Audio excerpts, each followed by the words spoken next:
Olá, boa noite a todos, boa noite família, canal Lightworkers, Trabalhadores da Luz. Se você nos acompanha há algum tempo e ainda não se inscreveu, o que é que você está esperando? Inscreva-se, ative o sininho das notificações.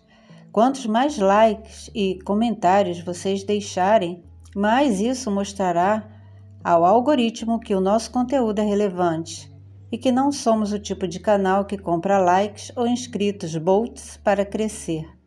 Você também pode se tornar assinante, temos 2 tipos de assinatura à sua escolha. Dan Bush é um nome que talvez você nunca tenha ouvido antes.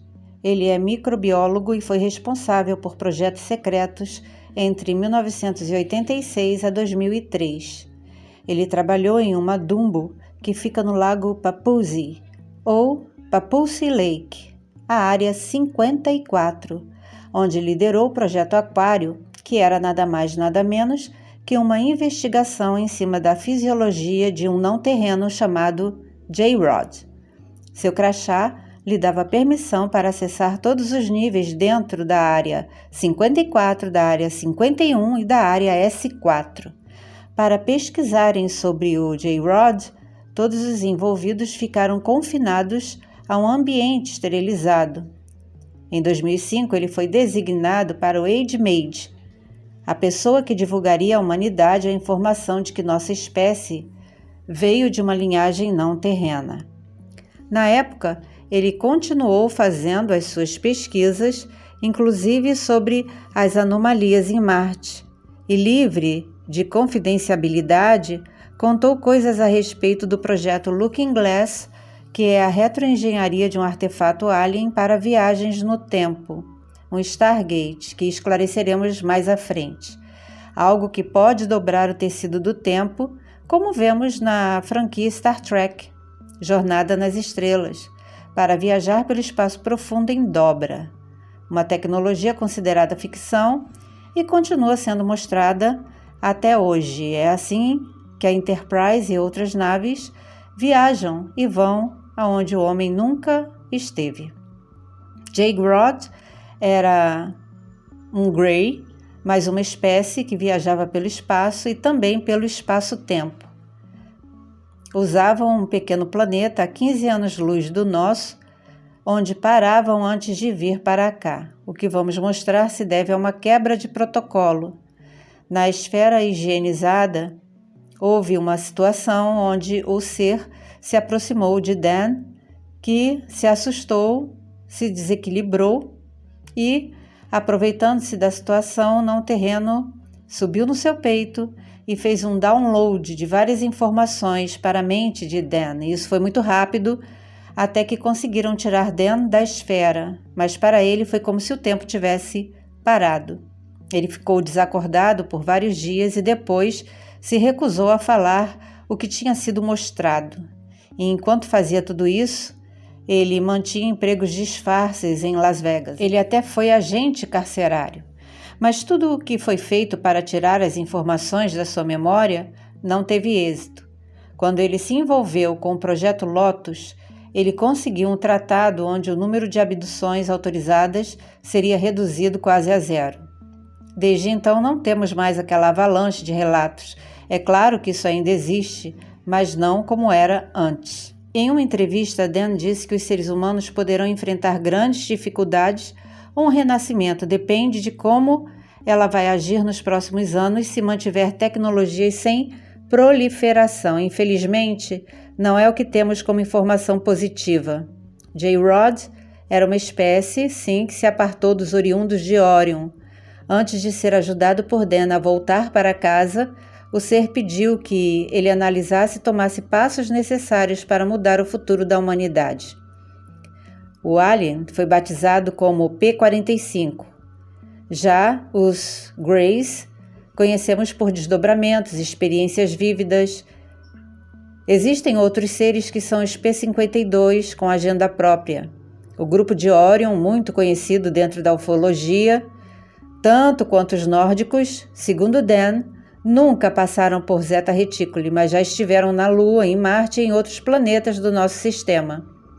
O J-Rod, semelhante a um Grey, estava passando por uma degeneração muito séria. Isso corrobora uma informação que tivemos há alguns anos, quando uma pessoa próxima teve um desdobramento e foi parar dentro de uma nave, dentro de um laboratório totalmente branco.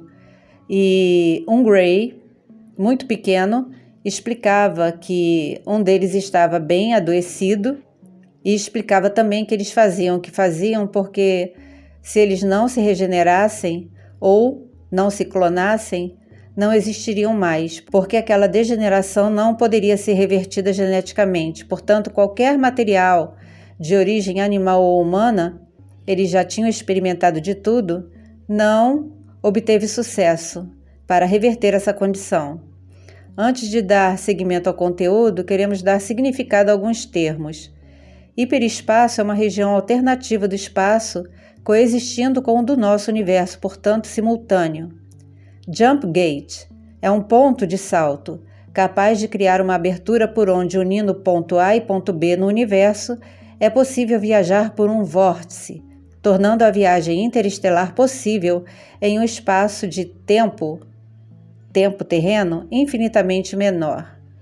O Jump Gate é nada mais nada menos aquilo que a Enterprise faz, aquele pulo em dobra.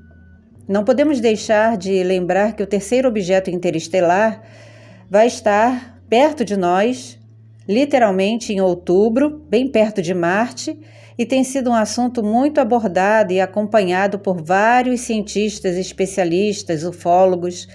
Vamos aguardar e ver no que vai dar. Toda a história do Dan tem sido questionada principalmente pelo George Knapp, jornalista, âncora de telejornais como Coast to Coast, em Nevada, mas ele se dedica ao paranormal, aos OVNIs. Entretanto, ele questiona Dan, mas ele foi o responsável por fazer Bob Lazar dizer quase tudo o que sabe lá em 1989. Bob Lazar trabalhou na Área 51 e ainda mantém segredos até hoje.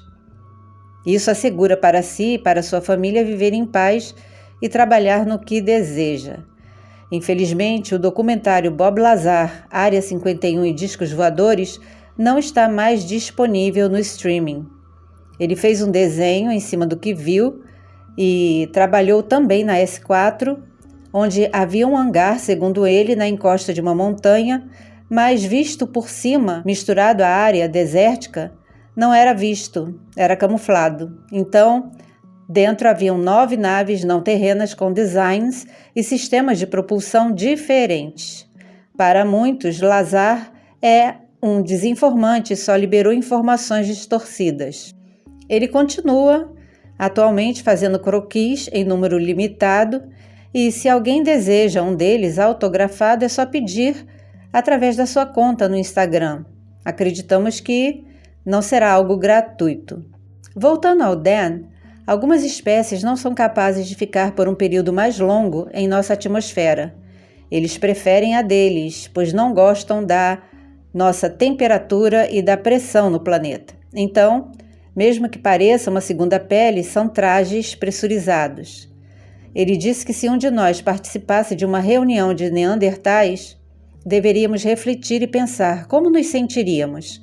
Assim acontece quando humanos se reúnem com um ser não terreno.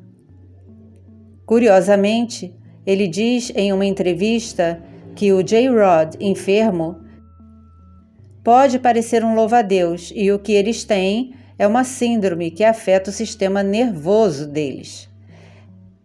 Ele disse, é difícil para mim aceitar isso, quer dizer, você sabe, aceitar o fato de que existem seres muitos anos à nossa frente coexistindo em outra linha de tempo.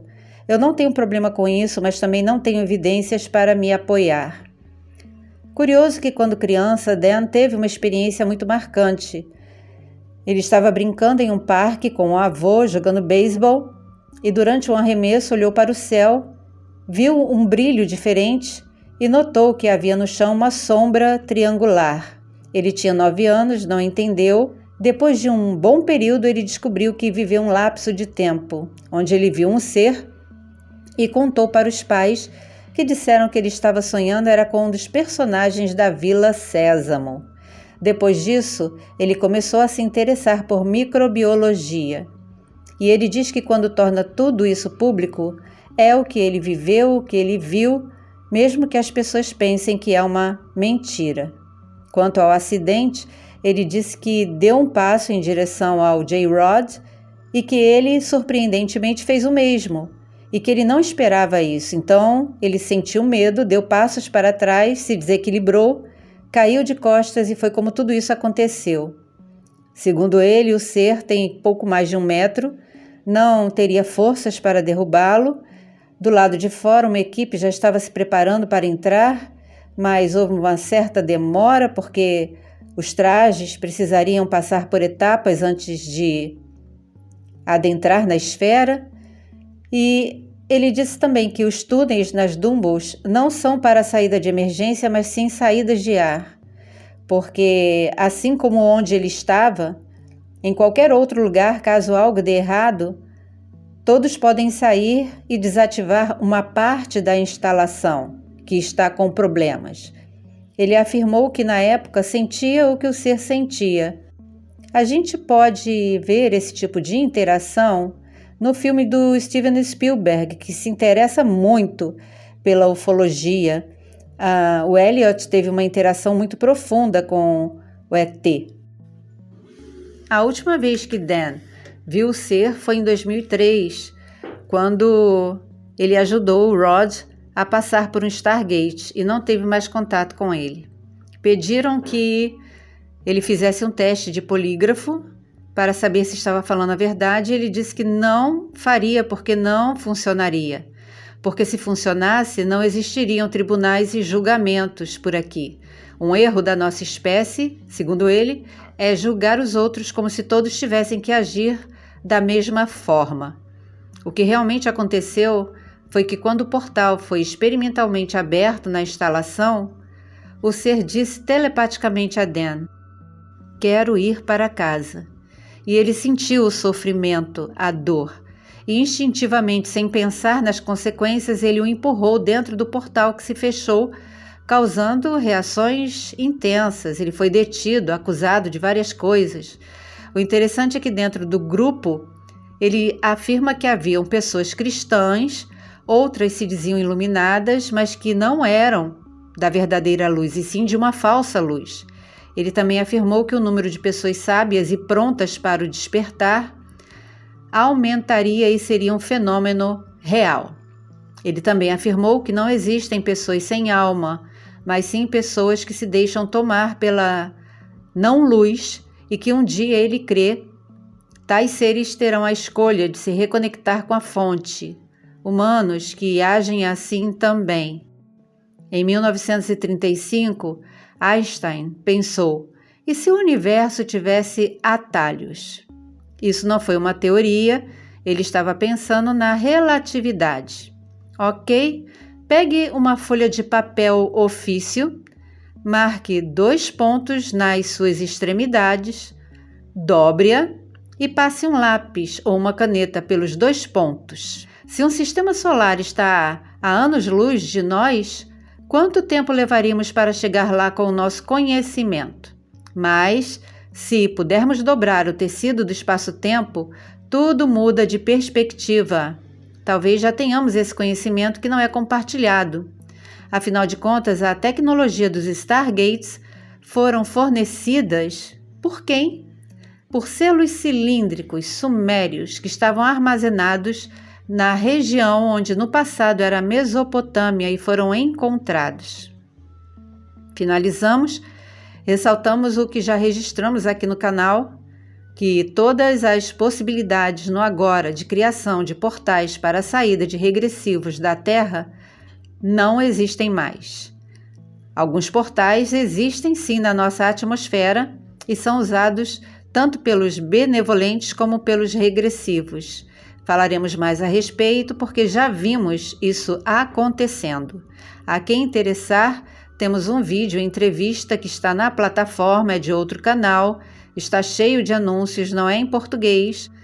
É só você clicar na Roldana e ajustar o idioma, mas não vamos colocar nenhum link direcionado na descrição para não ferir nenhuma diretriz, mas não há problema nenhum em enviar a quem pedir por e-mail.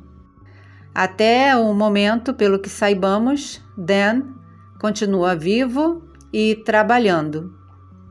Falaremos mais a respeito assim que tivermos outras informações. Gratidão por acompanhar e apoiar o canal. Gratidão pela ajuda e pela generosidade que vocês têm tido para conosco a despeito da plataforma. Muita paz, muito amor, muita sabedoria e discernimento e principalmente muita da verdadeira luz.